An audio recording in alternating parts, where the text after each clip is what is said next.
Thank you for joining back. We'll continue with what we've been doing. We have been able to add. So we've been able to add a logo. We just added a logo to it, and then also this menu to our design. So to do that, it's very easy. You need to theme your dashboard, appearance customization. And you can see from site set options, site site identity. You can see you just added it. So more like Amazon Event Center or event scheduling. Yeah, so that's it. And then we have this attached to it.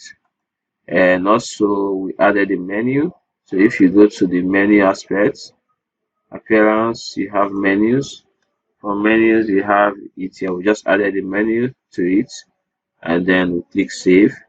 And we also went to customization, and under the sites, under the menus, we align the menu to it. You can see the main menu, you can see it here, and then we click save. Thank you so much. Aside that, I don't think we've done any other work on it. This is it. So we have this part, and then we have this. So when you click any of them, it takes you to the main content, and inside the main content you have this, and that's it. Thank you. We'll continue from here. The next part we're going to look at is doing our front end code. Thank you.